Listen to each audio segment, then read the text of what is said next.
नमस्कार। 60 या 65 की उम्र के पश्चात बुढ़ापा शुरू होता है। बुढ़ापे के साथ में बहुत सारी समस्याएं भी शुरू होती है, जिसमें से हार्ट की तकलीफ होती है, कई बार ब्लड प्रेशर, शुगर। ये केवल इसलिए शुरू होती है क्योंकि हमारी फिजिकल एक्टिविटी हमारी एज के साथ में काफ़ी कम होनी शुरू हो जाती है।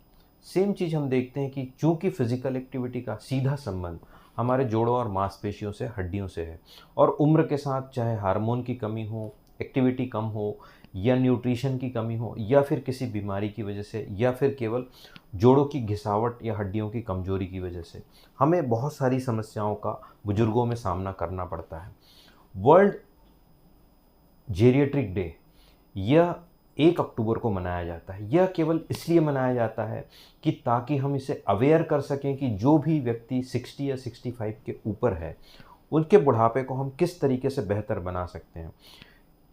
आइए हम जानते हैं कि बुढ़ापे को मैनेज करने के लिए आपको बहुत सारी चीज़ें करनी होती है, जो कि बहुत ही सिंपल है और डिफ़िकल्ट नहीं है। इसके लिए हमें नियम और संयम से चलना होता है।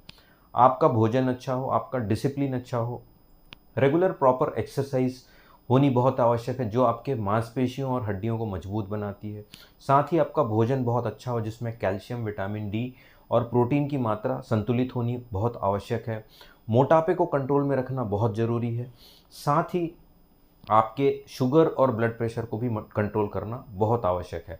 यदि आपकी कुछ दवाइयाँ चलती है जो कि मेडिकल फील्ड से रिलेटेड है, तो उन दवाइयों का सेवन आप अपने स्पेशलिस्ट की मदद से बिल्कुल रेगुलर लेते रहें।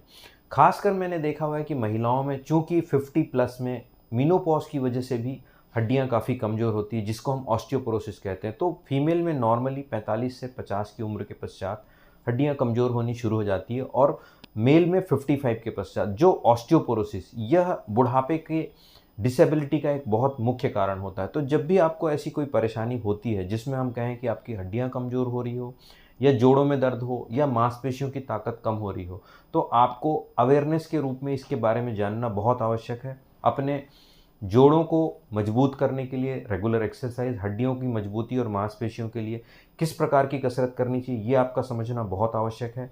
साथ ही आपके डाइट को कंट्रोल करना, और इसके पश्चात भी यदि आप फील कर रहे हैं कि आपका बुढ़ापा समय के साथ में कमज़ोर होता है, तो आपको एक medical advice geriatric orthopaedic doctor से ज़रूर लेना चाहिए। कि जो लोग आर्थराइटिस को, या ऑस्टियोपोरोसिस को, या फिर ओल्ड एज की प्रॉब्लम्स को डील करते हैं, उनसे ज़रूर मिलना चाहिए, ताकि आपकी एक्टिविटी और मोबिलिटी बनी रहे, और आपके बुढ़ापे को, जो बची हुई ज़िंदगी है, जो लगभग मैं समझता हूँ कि आज की एवरेज लाइफ 85 टू 90 ईयर्स है, तब तक आप एक्टिव रहें और स्वस्थ रहें। इस जेरिएट्रिक डे पे आइए हम संकल्प लेते हैं कि अपने हेल्थ को हम जितना बेहतर कर सकें, और इसके लिए हमें अपनी हड्डियों, मांसपेशियों और जोड़ों को स्वस्थ रखने के लिए जो भी करना पड़े हम बिल्कुल करेंगे, ताकि हम इस समाज से अवेयरनेस बढ़ा के अपने आसपास, खासकर हमारे जो बुजुर्ग हैं, हमारे जो पेरेंट्स हैं, उनको हम डायरेक्टली इनडायरेक्टली मदद करके इंडिपेंडेंट ज़रूर बनाएं। आप हमसे इस किसी भी प्रकार की समस्या के लिए डायरेक्टली संपर्क कर सकते हैं, और निःशुल्क परामर्श के लिए नीचे दिए हुए नंबर पर कांटेक्ट करके हमसे सलाह ले सकते हैं। धन्यवाद। नमस्कार। जय हिंद।